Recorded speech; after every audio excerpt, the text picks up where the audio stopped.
ये श्रृंखला सर्व आत्माओं के पिता परमात्मा शिव के द्वारा उच्चारित महावाक्यों के संकलन पर आधारित है। ओम शांति।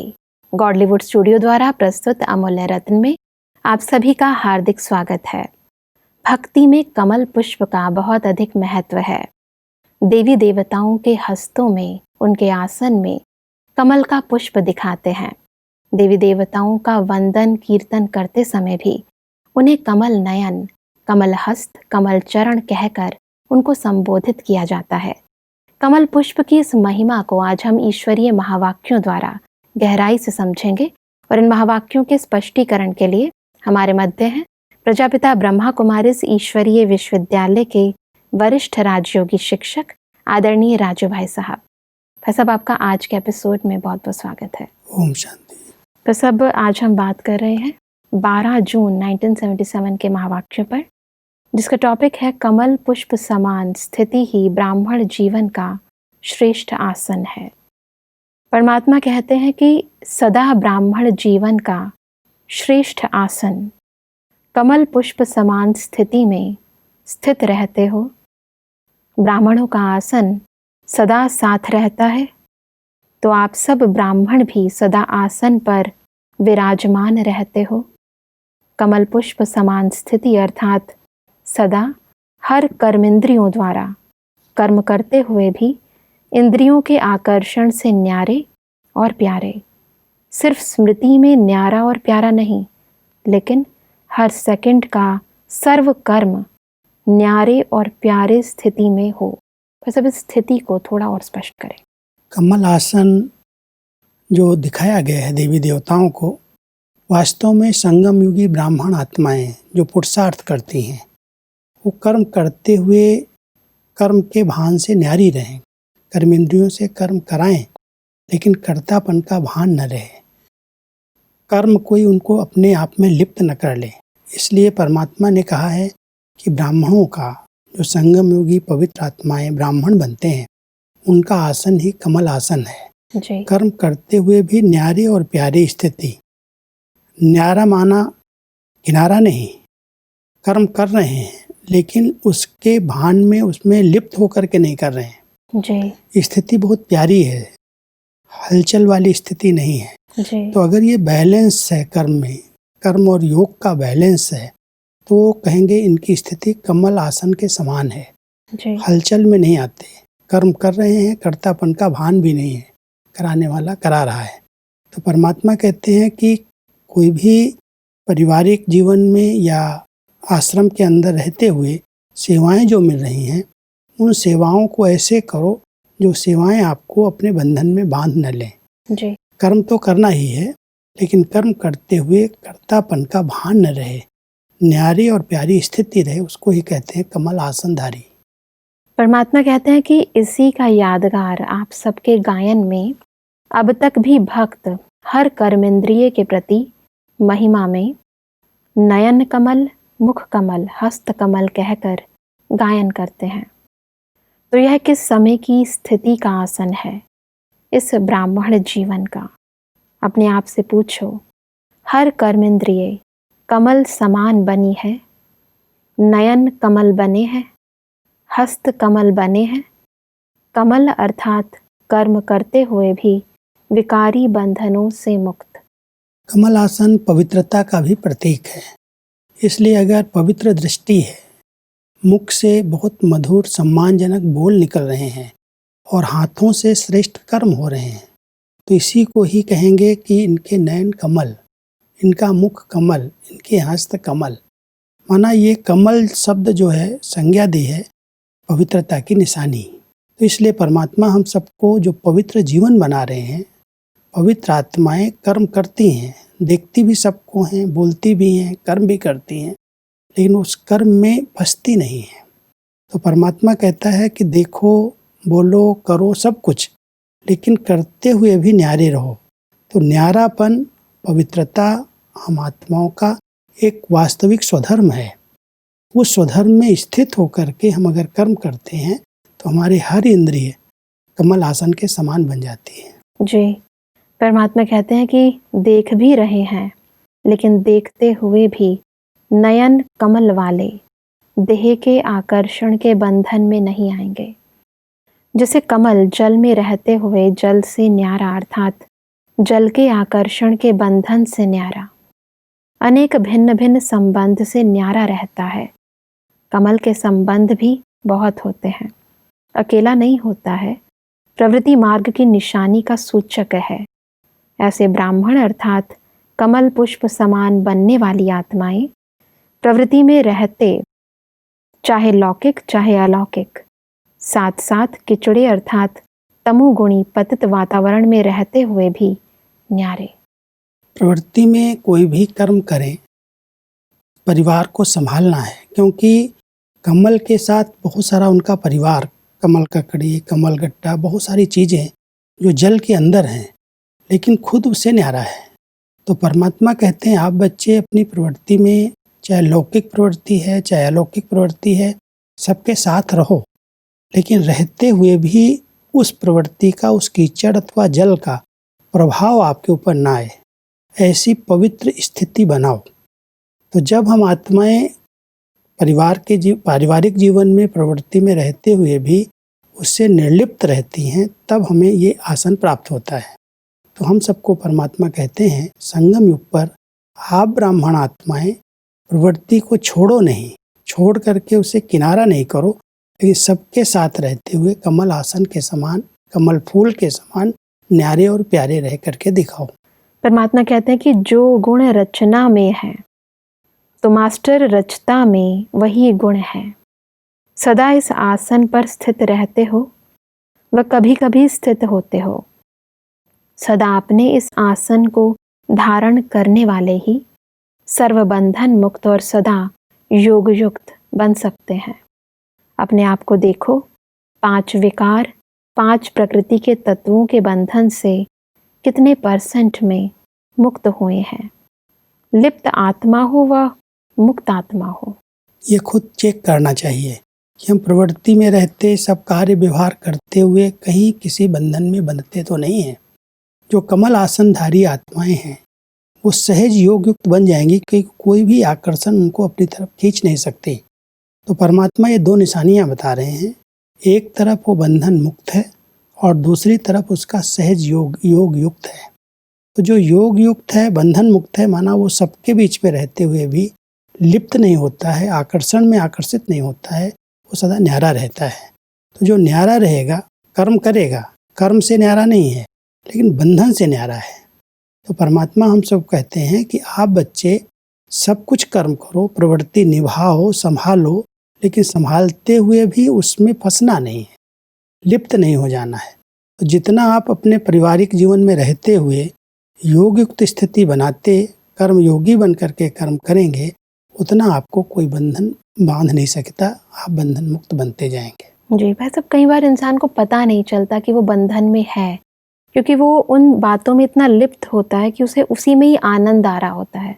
भले आनंद आता है, लेकिन अगर वो योग कर रहा है, योग अभ्यास कर रहा है जी, तो योग में बैठते ही जहाँ जहाँ बुद्धि का बंधन होगा जी, वो अपनी तरफ खींचेगा।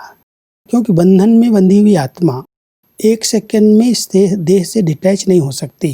जी, परमात्मा की याद जो हमारा योग है, उस योग के अंदर देह और देह की दुनिया की आकर्षण समाप्त हो जाती है।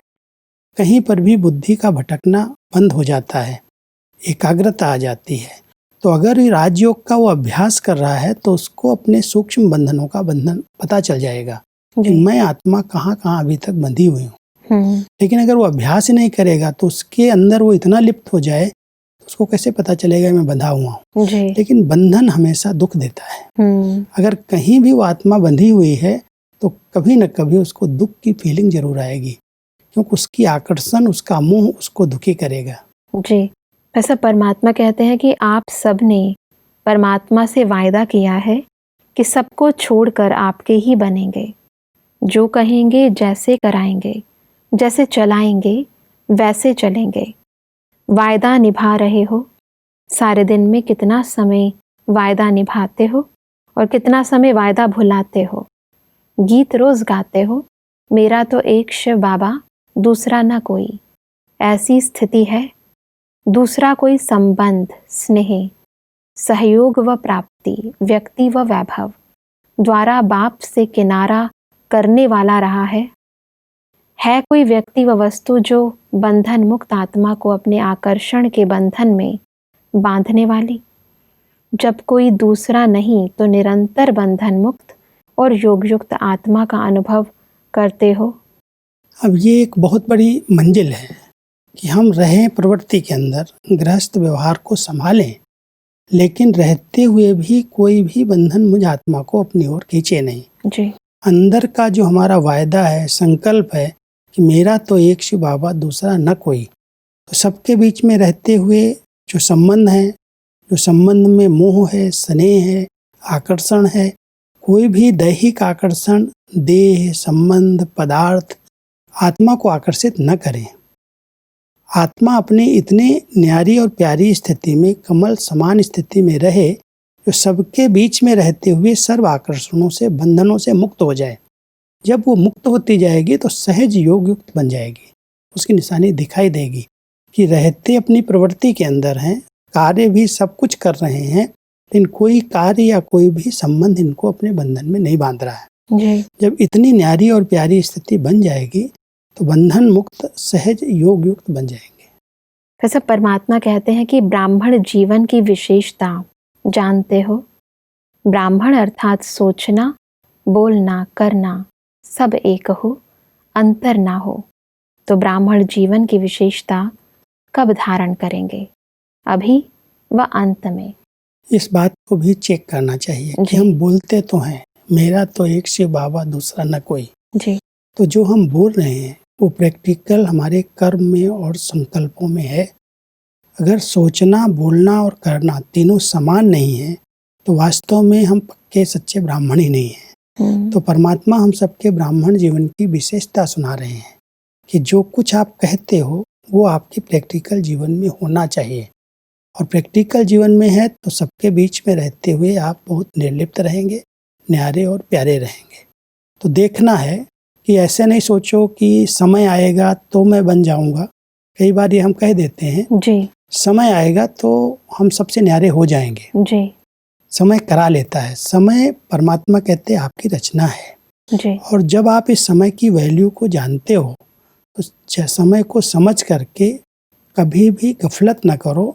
आप जो सोच रहे हो वही आपके बोल और कर्म में होने चाहिए। जी। अगर कर्म अलग है, बोल अलग है, सोचना अलग है तो वास्तव में वो लाइफ नहीं है, वो योगी जीवन नहीं है।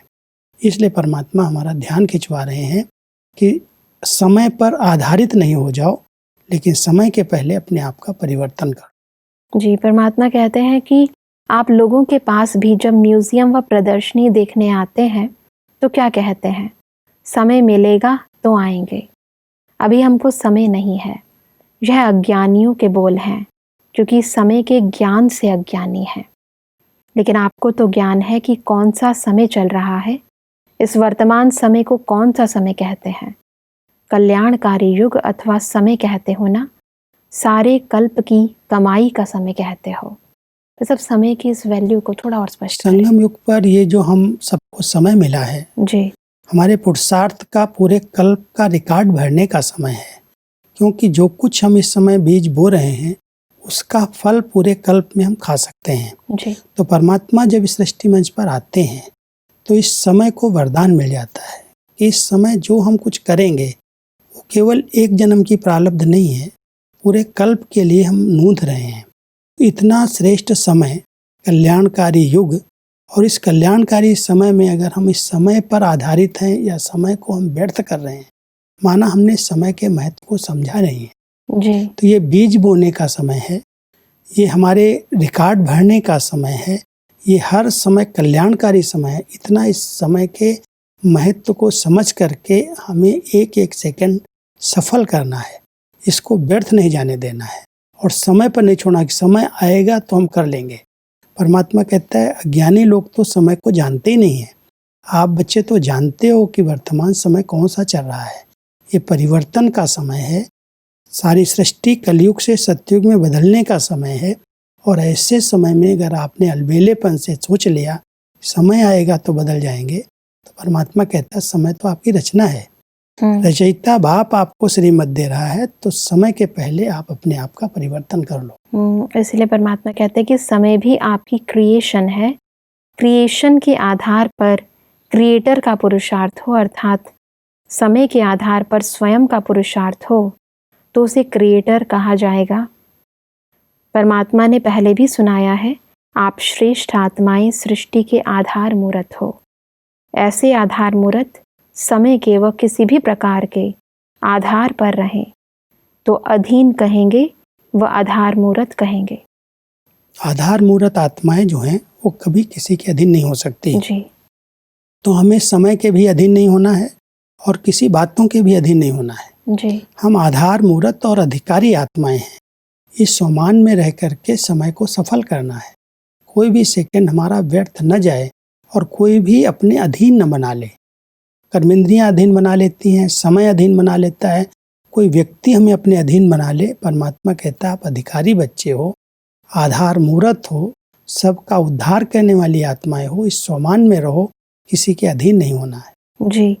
परमात्मा कहते हैं कि सिवाय एक बाप के आधार मूर्त किसी भी हद के सहारे के आधार पर चलने वाली आत्मा तो नहीं है। वायदा तो यही किया है, मेरा तो एक ही सहारा है, लेकिन प्रैक्टिकल क्या है? एक सहारे का प्रैक्टिकल प्रमाण क्या अनुभव होगा? सदा एक अविनाशी सहारा लेते इस कलयुगी पतित दुनिया से किनारा किया हुआ अनुभव करेगा। ऐसी आत्मा की जीवन नैया कलयुगी दुनिया का किनारा छोड़ चली। सदा स्वयं को कलयुगी पतित विकारी आकर्षण से किनारा किया हुआ अर्थात परे महसूस करेंगे। कोई भी कलयुगी आकर्षण उनको खींच नहीं सकता। जिसने एक को सहारा बना लिया, वैसे भक्ति में कहते हैं तू ही मेरा सहारा। तो परमात्मा कहता है जब एक को सहारा बना लिया तो कोई देहधारी क्यों आकर्षित कर रहा है? उन सब से किनारा हो जाना चाहिए। अगर कोई भी पुरानी दुनिया की चीज, कोई भी व्यक्ति मुझे आकर्षित कर रहा है या उसको हम समझ रहे हैं वो होगा तो हम पार हो जाएंगे। जी। परमात्मा कहते हैं जब सहारा एक को बनाया है जी। तो उसकी ये निशानी आपके जीवन में दिखाई देनी चाहिए कि पुरानी दुनिया की कोई भी वस्तु, कोई भी व्यक्ति मुझ आत्मा को आकर्षित नहीं कर सकता, उनसे सबसे किनारा हो गया। जी। अगर किनारा नहीं हुआ है तो माना हमने एक को सहारा नहीं बनाया। तो सहारा एक बाबा है। अगर सचमुच अंदर से महसूस करते हैं तो कभी कोई परिस्थिति आ जाए, कोई भी बात आ जाए तो उसमें बाबा के सिवाय और कोई देहधारी याद नहीं आना चाहिए। पहले संकल्प में वो याद आए कि सहारा मेरा एक बाबा है, वो मुझे पार ले जाएगा। तो नैया को पार करने वाला खिवैया स्वयं सहारा है। तो हम कहीं पर भी कितने भी लहरें आए, क्योंकि नैया जब चलती है तो सागर के अंदर या नदी के अंदर लहरें उठती हैं और उन लहरों में लहराते हुए हमें पार ले जाने वाला याद है अगर कि सर्वशक्तिमान स्वयं खिवैया है तो कहीं पर भी बुद्धि भटकेगी नहीं, कोई देहधारी सहारा याद नहीं आएगा। जी। आगे बढ़ते हैं तो परमात्मा कहते हैं कि जैसे कहीं कहते हैं थोड़ा अनुभव होता है, याद रहती है, शक्ति मिलती है। शक्ति स्वरूप का अनुभव होता है लेकिन सदा नहीं रहता। उसका कारण अवश्य एक सहारे के बजाय कोई न कोई हद के सहारे का आधार लिया हुआ है। आधार भी हिलता है और स्वयं भी हिलता है, अर्थात हलचल में आते हैं। तो अपने आधार को चेक करो। आधार अगर एक बाबा को बनाया हुआ है, किसी देहधारी को नहीं, तो परमात्मा कहता है तुम्हारी सदा स्थिति बिल्कुल निश्चिंत रहेगी, हिलेंगे डुलेंगे नहीं। अगर किसी देहधारी को आधार बनाया और वो हिल रहा है, उसकी स्थिति हिल रही है, तो आधार हिलने से पूरी बिल्डिंग हिल जाती है। तो इसलिए परमात्मा हम सबको कहते हैं चेक करो कि देहधारियों को कहीं पर भी किसी रूप में भी सहयोगी है, स्नेही है, मददगार है, कई प्रकार की बातें मनुष्य आत्माएं खींच लेती हैं। ऐसे अनुभव होता है कि यही मेरा सहारा है, यही मेरा आधार है। तो परमात्मा कहते हैं अगर एक को तुमने आधार बनाया है तो कोई भी देहधारी आपको आकर्षित नहीं कर सकता। सब लेकिन फिर भी परिवार में इंसान रहता है जो आपके समीप रहते हैं, यदि वो हलचल में आते हैं तो कहीं ना कहीं उनका प्रभाव आप पर ज़रूर पड़ता है। क्या इसको भी सहारा कहेंगे? वास्तव में अगर कोई हलचल में आते हैं तो अचल रहने वाली आत्माओं को हलचल में खुद आना नहीं है। अगर खुद हलचल में आ गए तो उनको अचल नहीं बना सकते। जैसे कोई पेशेंट है, तो पेशेंट तो बीमार है, रोगी है, उसको दर्द है, तकलीफ है। डॉक्टर पेशेंट को देख करके अगर खुद दुखी हो जाएगा, परेशान हो जाएगा, तो उसका सही इलाज नहीं कर सकता जी। तो परमात्मा कहता है आप बच्चे उनके लिए आधार मूर्त हो, उनके लिए सहारा हो। आप अगर हलचल में आ जाएंगे तो हलचल में आने वाली आत्माओं को अचल कैसे बना सकेंगे। जी। इसलिए आप अपनी अचल स्थिति में स्थित रह करके फिर हलचल में हुई आत्माओं को, जो हलचल में आ रही हैं, उनको मदद करो। जी। आप खुद हलचल में नहीं आओ। बिल्कुल। लेकिन जिनका मुंह होता है, अटैचमेंट होती है, तो किसी दुखी को देख करके खुद दुखी हो जाते हैं। उसके दुख को सहन नहीं कर पाते, कहते क्या करूं, हमारा ये संबंधी है, नजदीक का है, बहुत सहयोगी है, ये दुखी है तो इसके कारण मुझे दुख हो रहा है। परमात्मा कहता है उसके दुख में आप दुखी नहीं हो जाओ। परमात्मा कहते हैं कि चेक करना आता है, चेक करने के लिए दिव्य अर्थात समर्थ बुद्धि चाहिए। अगर नहीं तो बुद्धिमान आत्माओं के सहयोग से अपनी चेकिंग करो। परमात्मा ने हर ब्राह्मण आत्मा को जन्म होते ही दिव्य समर्थ बुद्धि और दिव्य नेत्र ब्राह्मण जन्म का वरदान रूप में दिया है। वो यूं कहो कि ब्राह्मण के बर्थडे की गिफ्ट यानी सौगात परमात्मा द्वारा हर एक को प्राप्त है। क्या अपने जन्म के गिफ्ट को संभालना आता है? चेक करना चाहिए। ये 2 गिफ्ट हर ब्राह्मण आत्मा को प्राप्त होती हैं जन्म लेते ही। एक बुद्धि की दिव्यता, दिव्य और समर्थ बुद्धि का वरदान गिफ्ट रूप में मिलता है, और दूसरा दिव्य नेत्र है। नेत्र है अनुभव का, तो अनुभव अगर हमने कर लिया है, दिव्य नेत्र है, समर्थ नेत्र है, तो हम दूरदेशी बन करके एकदम दूर की बात को भी परख सकते हैं। तो परमात्मा कहते हैं इस गिफ्ट को यूज करो। अगर आपकी बुद्धि दिव्य है, नेत्र आपका पावरफुल शक्तिशाली है, तो कभी भी किसी भी परिस्थिति को देख करके आप डगमग नहीं होंगे या हिलेंगे नहीं। पहले से ही परख लेंगे और अपने आप को सेफ कर लेंगे जी। तो ये जो 2 वरदान है, बुद्धि दिव्य रहे, क्योंकि दिव्य बुद्धि है तो फौरन निर्णय करेगी, परख लेगी और निर्णय कर लेगी।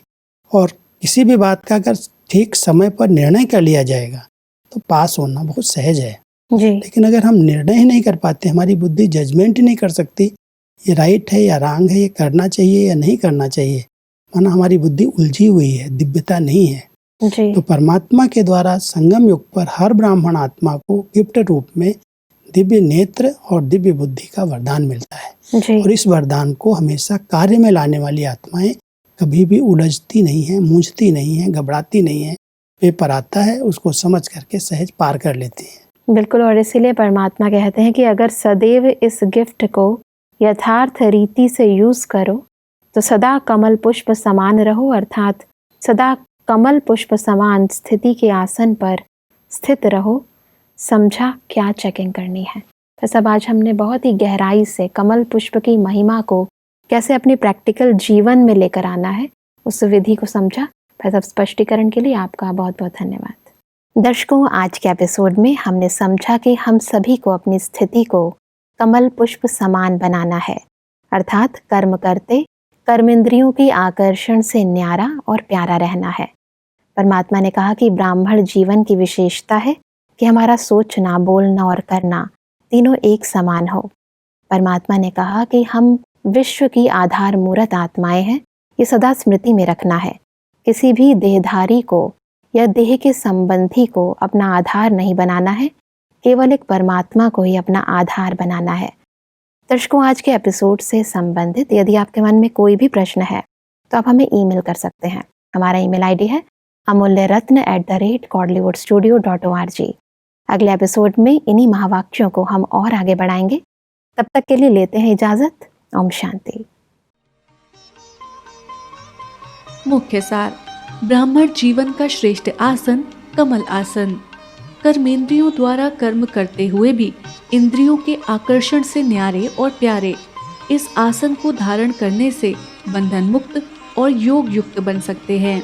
ब्राह्मण जन्म का वरदान: जन्म होते ही दिव्य समर्थ बुद्धि और दिव्य नेत्र का वरदान मिलता है। कलयुगी आकर्षण से परे रहने के लिए सदा एक अविनाशी सहारा लो।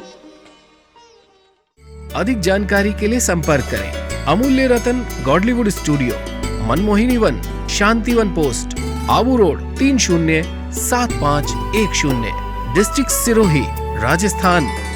ईमेल आईडी है amulyaratn@godlywoodstudio.org। इस श्रृंखला को प्रजापिता ब्रह्मा कुमारीज ईश्वरीय विश्वविद्यालय के सेवा केंद्रों पर क्लास में नियमित रूप से चलाने के लिए गॉडलीवुड स्टूडियो से संपर्क करें।